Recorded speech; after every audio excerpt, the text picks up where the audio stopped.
Welcome to the Catalyst Sale Podcast with Mike and Mike. Sales is a thinking process. This podcast will help you learn about what works in sales, how to hone your skills, and increase your success.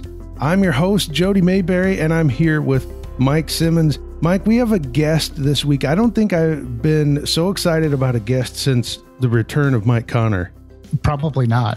And this is a good guest. I think this is going to be the first time a number of people in our audience will have heard this name. But going forward, I imagine they will be very interested in what he does once we wrap up here.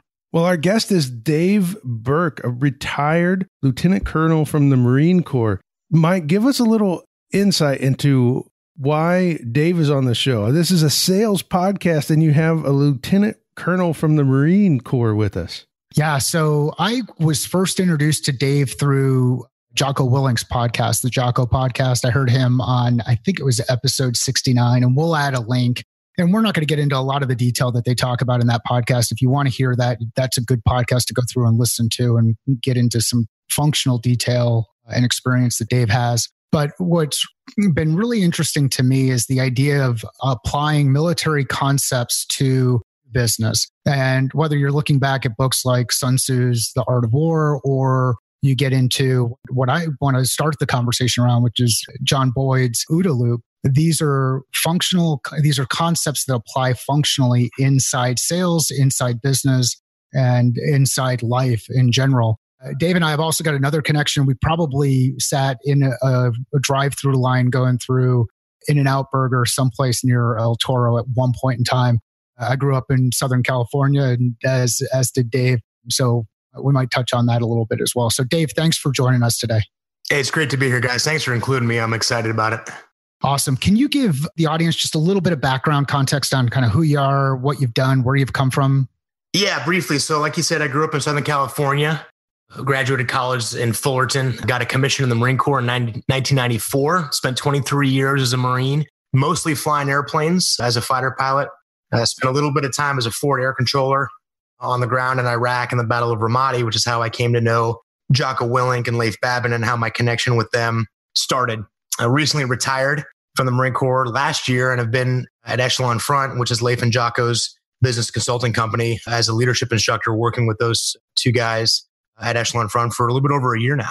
Awesome. So back when I remember back when I was in high school, and this will kind of date me a bit, it was during the first war in Iraq was going on. So we would have the C-5 Galaxies flying over football practice, and you'd have F-18s flying at night.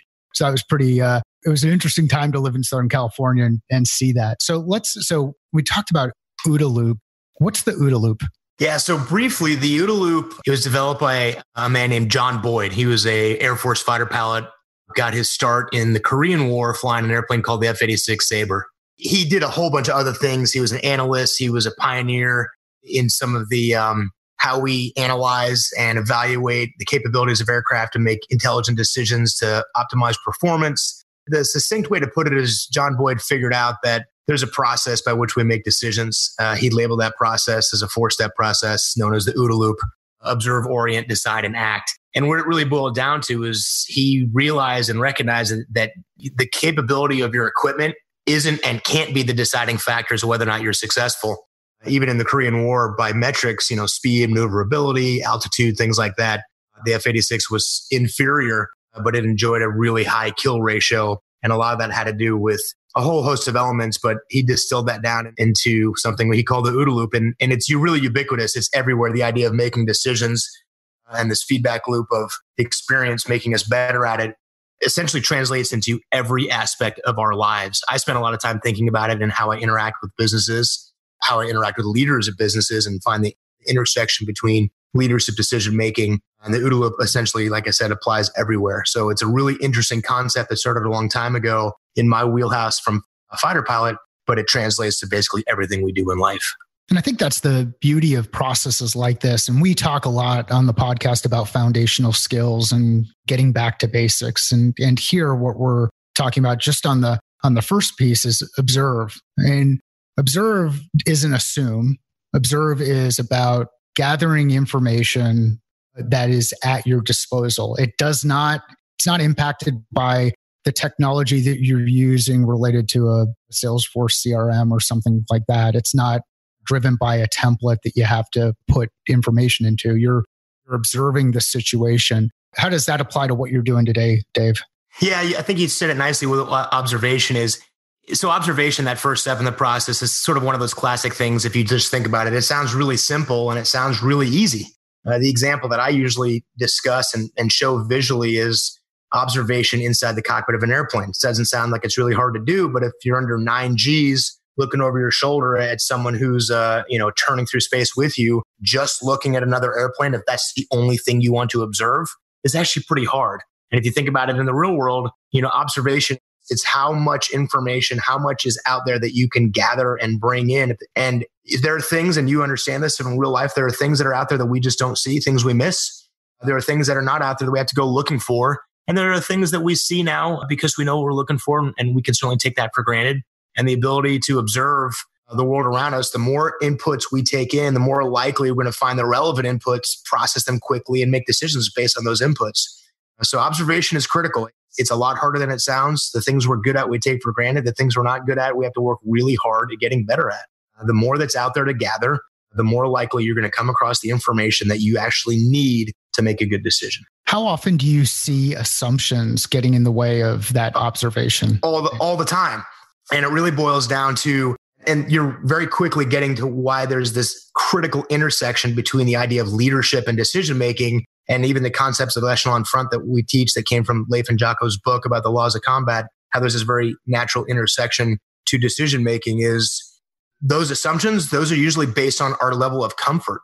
And that when you're around people that think they see everything and think they understand everything and think they know everything, there's some ego there, some humility there, there's some complacency there. And the people that constantly challenge themselves to be better, to improve, to look for things that aren't there and find ways to get better, the people that have the humility and the self-awareness to do that are the ones that constantly learn and get better. And they're the ones that typically outperform their peers.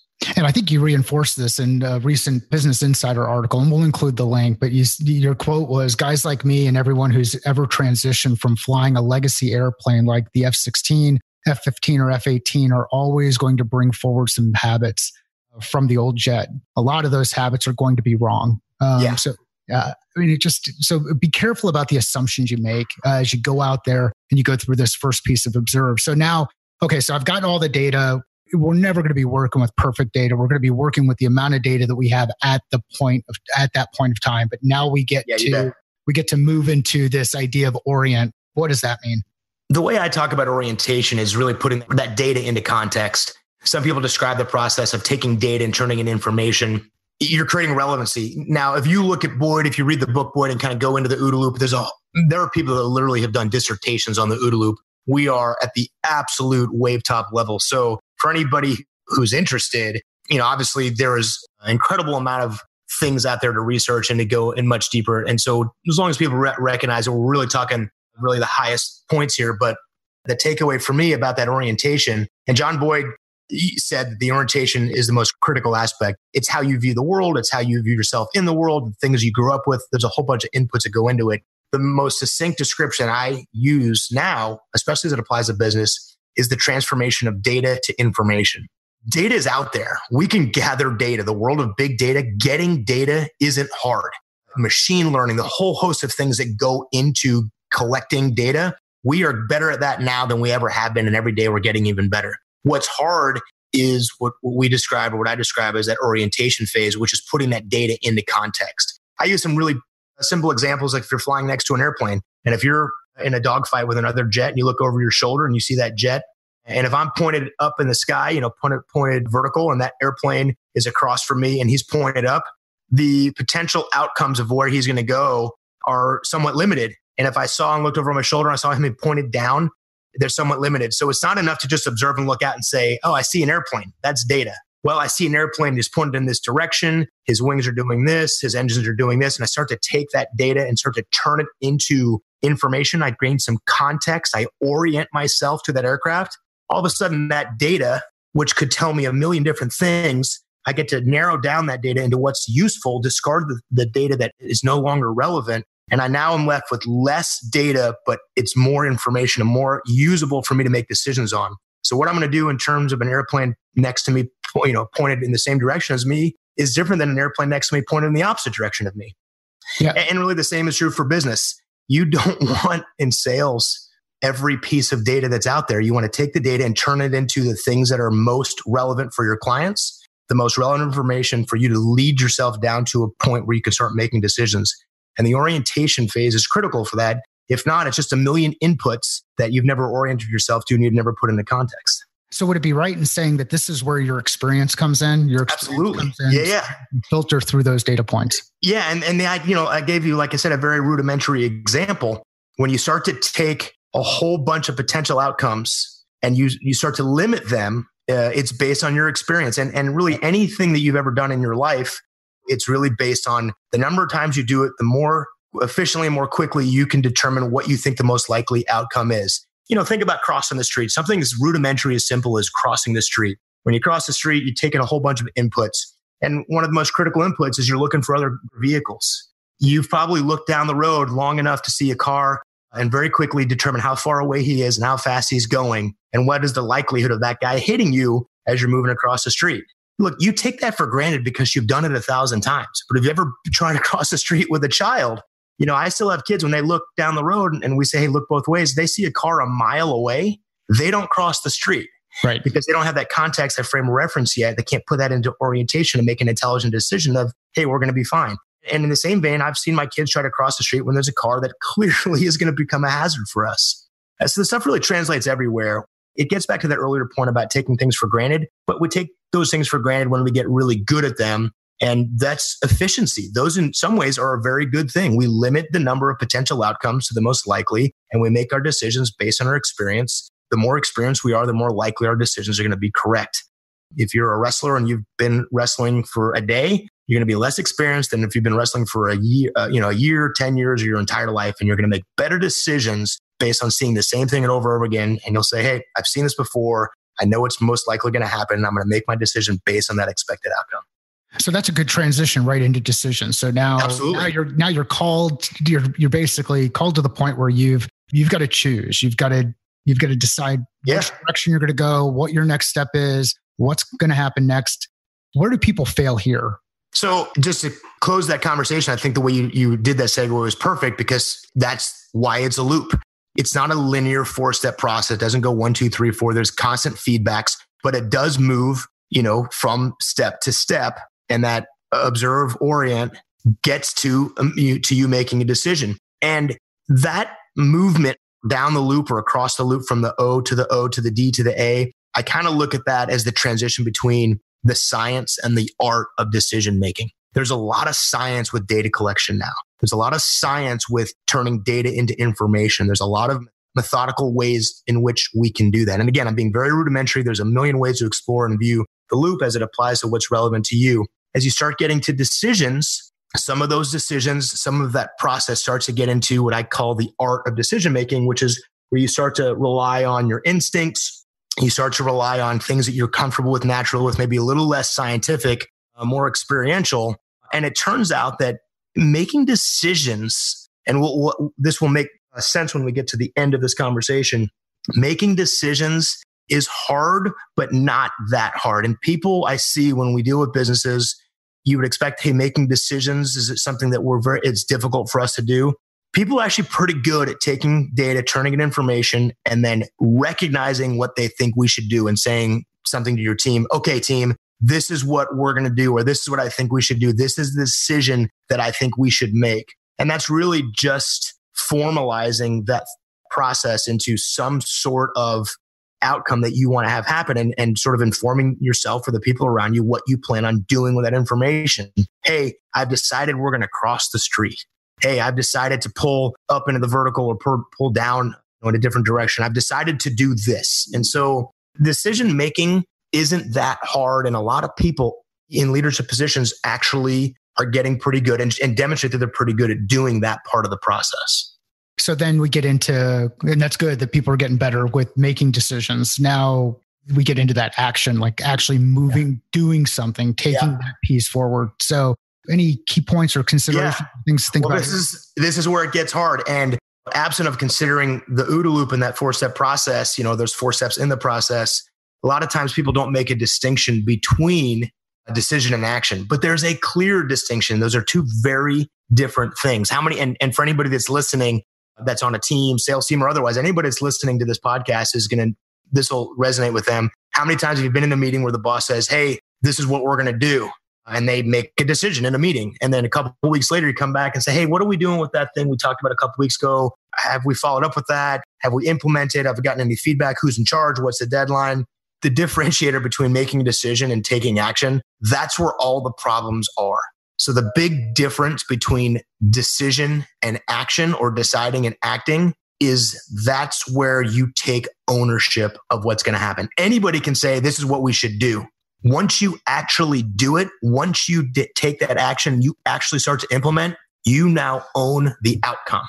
And that turns out to be a really difficult thing for us to do in business and personal, in life, and everywhere. It's that taking action is hard because now you own the outcome. It's a lot easier to get in front of the team and say, let's do this. This is what we're going to do. It's a lot harder to actually do the implementation. And that's where we see people fail the most. And it's what I describe, and it's sort of contrary to what Boyd discussed when he developed the loop and kind of explained it.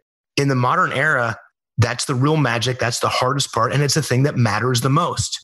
Information, think about how much more access to information we have now than we did 10 years ago or 20 years ago or 50 years ago, just by the phone sitting in your hand right now. Right. Information is out there. And for the most part, it's accessible for almost anybody. Certainly from a competition standpoint, if you're selling a product or a deliverable to a client, there's probably other competitors out there selling something pretty similar and have access to similar information. Where are your clients located? What are their habits? What do they do on the internet? What are they most likely to be interested in when? All those things that we consider to be really important. So you're not going to expect to get a huge competitive advantage from just having new access to new information that other people don't. It happens sometimes, but it's not reliable. Where you really get the advantage is when you start taking action. And then the minute you take action, you immediately get feedback. Did that work well? Was that response what I was expecting? And that feedback processes right back into the loop so you can do it again, make another decision more quickly again, get better feedback again, get more reps, get more comfort with it, take ownership of it, get more comfortable with being responsible. And then all of a sudden, the real deciding factor for success is how quickly you act, and then take the response from that action and incorporate that into your next set of decision-making process. Yeah, there's so many instances where we work with organizations or have even been involved in client discussions where that action is something that people struggle with. They kind of take the decision. Then before they start moving, they start thinking, well, what if? And it just exactly right. Yeah. The voices in your head start slowing things down. The thing that gets me excited about a process like this, and just any of these shorter, tight processes in general that are repeatable, that are in a loop, is that even if you make a mistake with your action, now you've got new data points to observe. You get to reorient. You get to decide what you're going to do next and take another set of action. This is an action for the end of all actions. That's exactly right. This is something that is an iterative process that most people are familiar with books that are out there now, like Eric Ries's Lean Startup. Yeah.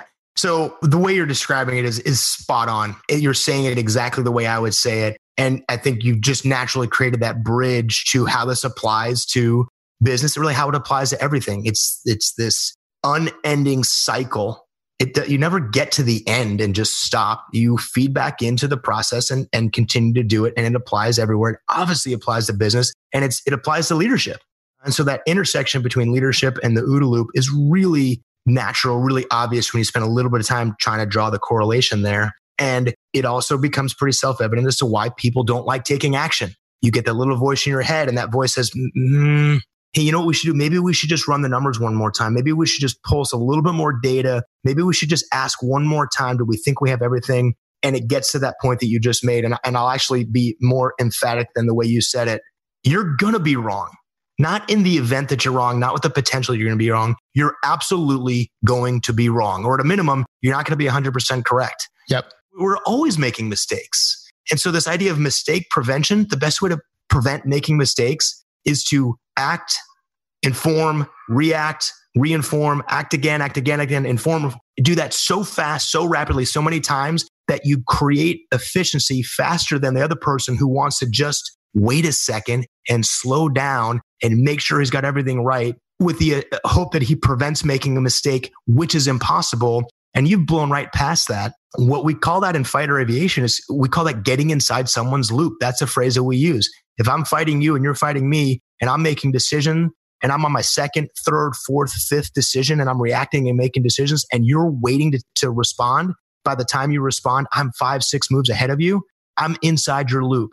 And you maybe have a better airplane or bigger or stronger or faster and have better weapons, but you are so slow in the action reaction piece. I am moves ahead of you and I'm imposing my will on you in that arena because I'm making decisions faster. So everybody that's out there saying, you know what we should do? We should just make sure we have everything. You're not going to be right. There's no way to be right. The best thing you can do is take action and get the feedback loop started as fast as possible. Now, you want to mitigate that. You don't want to just close your eyes, ignore all the information that's out there. It's still a process that observe, orient, decide.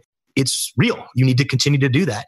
But where we see people get tripped up, where it's most likely to cause a problem is in that last step in the process, which is, oh man, I actually have to do it now and I own the outcome. It's on me. It's on my shoulders. I am now responsible. That's a big problem for a lot of folks. And it ironically is what spells doom more often than not.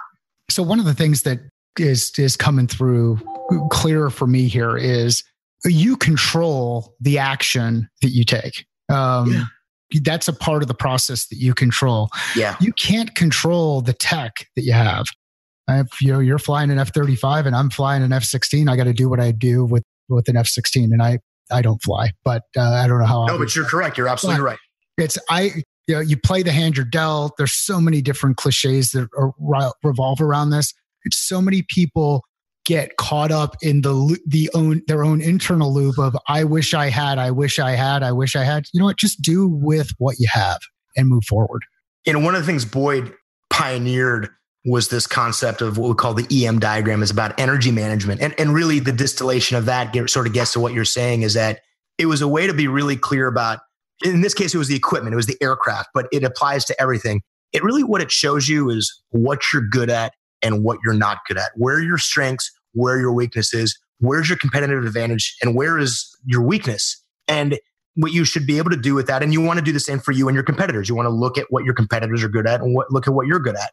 And then you want to build a game plan that plays to your strengths and avoids his strengths, mitigate your weakness and attack his weakness. It's really not a complicated thing. So The truth of the matter is that unless you live in this magical world where everything about you is better than everybody else you're competing with, then you're stuck like the rest of us, where you have strengths and weaknesses, things you're good at and things you're not. Now, I don't mean to imply that you should not focus on your weaknesses and try to improve them. Absolutely, that's what you should be doing. But when you're in this implementation, when you're taking action, it's far better to just build a plan to focus on the things that you're good at, play to your advantage, and try to build a plan that avoids your competition's advantage. And you can sit there and run through your tale of woe of hoping you had, better equipment or faster computers or a better building or a better education or more money or more resources or more employees. You can ask for all those things. But at the end of the day, if they don't exist, you still need to do something. And the best thing you can do is get really good at what you're doing as fast as you can. And the only way for that to happen is reps, is taking action and building that feedback. It's true for any skill in the world. It's the best thing we can do. So I want to get back into the leadership thing in a little bit, but just building on the skill piece. So learning new skills. And I know your background, you've done some training historically, and you can get into specific detail around that if you want, but how do feedback loops apply in the context of learning and training? Yeah. So the idea of, remember, everything that I kind of grew up with initially was as a fighter pilot. And so those experiences are really explicit. They're very straightforward. I get in an airplane, you get in an airplane, we go fight each other. And then, we have tapes, we analyze it, we review it, and the feedback is very obvious. I ended up here and you ended up there. The decisions that I made, the actions that I took, gave me an advantage at the end. All right, here's where you made mistakes. You can sort of debrief and go through that. And that idea of that process of analyzing or debriefing, really all that is that's the feedback back into the observe orient phase, and that orientation of what's going on the more snapshots in your mind of what you see on the outside, the quicker you'll get to the right decision, the quicker you'll make a better action because you've seen it a bunch. And that feedback loop is, again, very, very straightforward. It's really not that much different on the leadership side, since you talked about, that transitioning over to the leadership. Leadership is about making decisions. Leadership is about implementation. Leadership is about, a whole host of things. But at the end of the day, what we expect our leaders to do is to take action, is to analyze a situation, make a decision, and implement, and to train the people around us and do a whole host of other things. Leadership is about relationships, and mistakes that you make, you should learn from that. And the process of refining how you do your job, whether it's a technical job or a mechanical job or anything else that you're doing, is no different than being a leader. You get better at it by doing it. You get better at it by understanding what you've done and what the feedback is, what worked, what didn't. And relationships with the people around you provide more feedback, more candid feedback. The closer you are to the people you're working with, the more likely they're going to tell you things that's useful. The worse your relationship is, the less likely you're going to get anything from them that helps you get better as a leader. Like I said, the intersections are sort of undeniable, and they're actually fairly obvious when you start to think about it in those terms. You want to get good at leading? Lead. Make decisions, take actions, incorporate the feedback from that, and do it again. And have good relationship with the people around you who you are responsible for and responsible to, and get better at what you're doing. So let's talk a bit about the gaining experience piece. And when I think of this, I think of getting involved in the operation.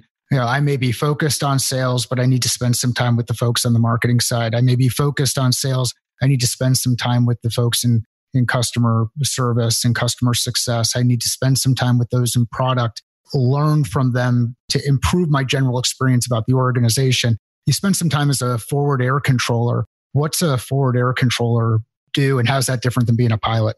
Well, forward air controller, certainly for the Marine Corps. And what I did as a forward air controller was actually left the cockpit. So I wasn't flying an airplane. I was on the ground in Iraq, with the ground unit. In this case, led a team of Marines supporting an Army brigade. My time in Iraq coincided with Jocko's task unit bruiser arriving in the same location for essentially the same mission, which is supporting that Army brigade to conduct combat operations. And so I was out of the cockpit, but my job as a forward air controller was to be that link, that liaison between the Army soldiers on the ground in this case and the Marine aircraft overhead that were supporting this area of operations. And my expertise was how aviation assets and resources contribute to warfare. And so I was put on the ground to essentially utilize aviation assets in their most efficient manner to support the ground maneuver. Way out of my comfort zone, way out of what I ever expected to be doing from a combat standpoint. I never thought I'd be running around with Navy SEALs in urban warfare in downtown Ramadi in 2006. But the reason I was there is because I had a lot of training and a lot of familiarity with how to utilize the capabilities of the aircraft overhead to support that maneuver element. And that one little narrow area of expertise had significant contribution elsewhere, for all of the folks that were a lot better than me at most of those other things. So I found some synergy that I could help Jocko's task unit and Leif's SEAL platoon by delivering them a capability that I was more effective at doing than they were. I let them focus on the things that they were more effective at. And that's that whole competitive advantage story. And it turns out that a small group of guys with a really unique expertise, as narrow as that scope might be, can have really broad range contribution to the overarching objective, which is the entire team being successful. In this case, that Army brigade. And I think that's a key point for everybody to walk away with is you've got to, in order to be able to have that expertise, you have to have the experience. You can't just read about this stuff in a book. And, imagine if you were in that role, but you'd not spent time in a cockpit. How would you communicate with the resources you needed? How would you, we talked earlier about context. You don't have when you're in the air, you don't have the same context as those on the ground. And when you're on the ground, you don't have the same context as those in the air. So think about that in the roles that we all have in the business world. When you're out meeting with clients and you're talking about capabilities of your platform or capabilities of your solution inside that organization, remember to lean on the people who are familiar with the tactical components of what those resources do. Get them involved in those discussions.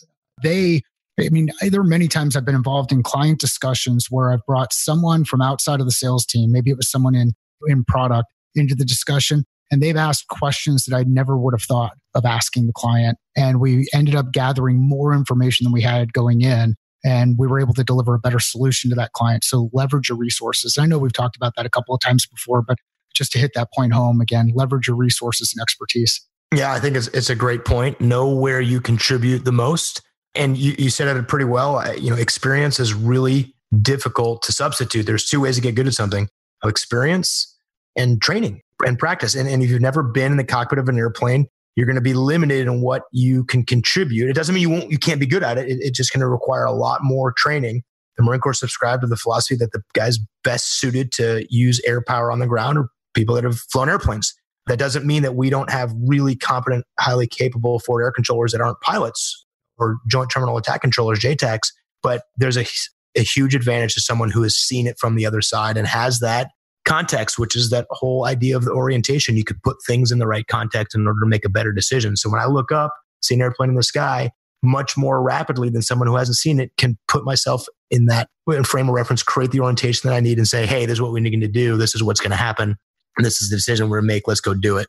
And you've opened up so many different things. We could go in a million different directions about what you just said about teamwork and departments working together for a successful overall outcome. But I thought you said it really well, and it's important. The mission of the sales team isn't just to sell. You have to sell a product that can be supported, that over time continues to make the customer happy. They want them to come back to the company. It isn't just about you sold a whole bunch of things, so therefore you're successful. It's one critical piece in a whole host of other elements that are required that everybody needs to work together to be successful. I say this all the time. You do not want to be the best salesman in a company that goes bankrupt. Just being good at selling is not enough for your company to be successful. And you might want to know what else is going on inside your company: IT, tech support, product development, customer support, all those other things that go into it. You better have good relationships with all those other departments, or eventually you're going to fail, because it isn't just about selling. It's more than that. And I think everybody that listens to this understands that. Yeah, and I can tell you, just based on experience, the best salespeople in organizations usually are the ones who have those relationships. That's true in every organization and every job in the world. Absolutely. Yep. And consistency over time. I'm not talking about having 1 year where all of a sudden you're leading the team. I'm talking about consistently delivering over a career. The ones who do it well are the ones who've created those relationships. Dave, I used to be a law enforcement officer, and we would study the OODA Loop and how we could use it to do our job better. And quite often it was used in the context of a tough situation. Not that we were in dogfights in the air, but sometimes you join a situation there was already something bad happening. But we also used it on other sort of contacts with people.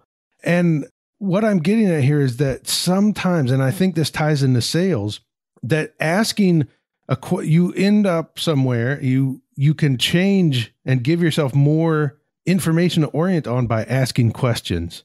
And I think of one situation where I found a car in a ditch and there was a guy standing next to it drinking a beer. Well, I observed it, and my experience told me, that knucklehead drove the car into the ditch. But by asking questions, it turned out there was another guy who was driving and he was hiding in the woods. Yeah. Right? So that's what I want to get at is how do questions come into this? Yeah. So first of all, I like that story you described, and I like what you said, and backing up, obviously, thanks for what you did. Law enforcement, don't put being a fighter pilot on a pedestal. We work with law enforcement, first responders, fire. These are as dynamic as any environment has ever seen, to include combat. In my experience in combat, both in the air and on the ground. So law enforcement, first responders, those environments are as demanding, as dynamic, and as challenging as any in the world. And what that story you're leading to is, I think most people would naturally go, oh yeah, the guy drinking the beer next to the car had to be the reason why that car is in the ditch. And, it kind of gets to this idea of intuition. And your natural instinct or your natural intuition would be to associate those two things together. But what you're really proving is that actually wasn't the case. But what it really boils down to is that your intuition was to not just look at two things and draw that conclusion, because your experience told you, after probably years and years of doing it, that's not really where the answer typically lies. There's usually something underlying, something more complex, something behind the scenes that you've realized over time that the best thing you can do is figure out what's going on, not just make a presumption based on what you see. That came from your experience. Your very first day on the job, you were more than likely going to see the car and the person driving drinking the beer and make that connection. And that connection is going to be wrong. And for doing it for year after year, you're going to realize there's more to it. That idea of asking questions, I would really equate that. It's really no different than building a relationship, is figuring out what's going on and saying, hey, I saw this. What did you see? Hey, I see this. What did you see? Hey, this is what I'm looking at here, but something's telling me this isn't the whole story. What are you doing here? Why are you here? Why does this look like this? And really what you're doing is you're actually leveraging other people's experience and trying to bring that in together. The particular example, I think what you and I really should be thinking about, or the way I think about it, is how does that apply to everywhere else? Your intuition, your presumptions about what you see, those aren't natural. Those are based on experience. Those are based on repetitions and how many cycles through that loop you have seen in your life. That's why the more you do it, the better you get at it. That's why experienced police officers are really good teachers for young police officers, because hey, that's interesting. You saw that. That's the way I used to think of that too. Why don't you take a look at that over there? Why don't you talk to this guy over here and see what he saw? Let's go across the street and let's look at it from a different perspective. Don't stand right next to the car. Let's go a block away and see what we might see. And all of a sudden you start to incorporate all these other inputs, getting back to the very first step in the process of observation. And your experience, you start to do those things naturally, but it's based on the experience and it's based on that learning process to get to the point where you go, I don't have the whole story here. I need to ask some questions. I need to look at it differently. I need to see what other people think and see. And I need to bring these things all together to get to what I think my decision is, and then take some action based on that. Dave, that's awesome. And it highlights one of the guiding principles we have within Catalyst Sale, which is not to limit the solution or design of the solution based on preconceived notions. I want to, as we wrap things up here, can you share with the audience what you're working on these days and what the future looks like for you? Yeah, so it's been my transition out of the Marine Corps has gone better than I could have ever hoped. So I left the Marine Corps last year. I was lucky that Leif and Jocko asked me to join them. The two of them had started this company and they'd written a book that was incredibly successful, incredibly well received, called Extreme Ownership. And the company was growing. And because of our shared experience in Ramadi, they asked me to join them. It's to work at Echelon Front, which I've been doing for well over a year now. It's been a great experience for a lot of different reasons, but the most powerful one is that I get to take my experience in the Marine Corps, my experience in leadership in the military, and I get to make a positive impact, which is all I ever really wanted to do in the Marine Corps. And I think that's all most of us really want to do, is be able to make an impact and make the world around us better.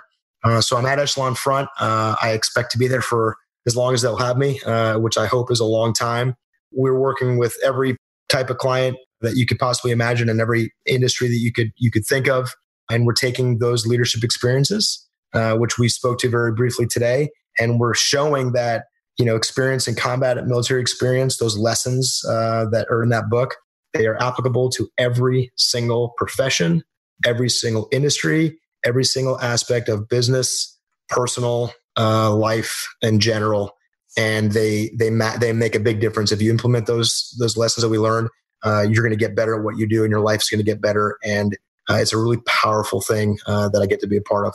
Dave, this has just been such a great interview. I'm glad Mike thought of bringing this into a sales podcast, because this is sometimes we just have the same discussions you expect, and this is not one you expect to have in sales. So thank you so much for being here. Where can we find out more about you? So the quickest way to do it is just go to echelonfront.com and you'll see about the company. You'll certainly see about me. You can also just email me at dave@echelonfront.com. Or if you're interested in some of the, Mike talked about some of the articles and anything that I've written about, or anything I've had published or interviewed on anything for, leadership, decision-making, or the F-35 or anything else there. I know it sounds silly, but if you literally just Google Dave Berke, Berke, there's going to be a bunch of stuff there. And you'll find some of the things that I've been working on, which has been, for me, just a lot of fun to be able to transition out of the Marine Corps and still hopefully contribute and make a difference. Thank you so much, Dave. And thanks, Mike. And thank you for listening to the Catalyst Sale Podcast.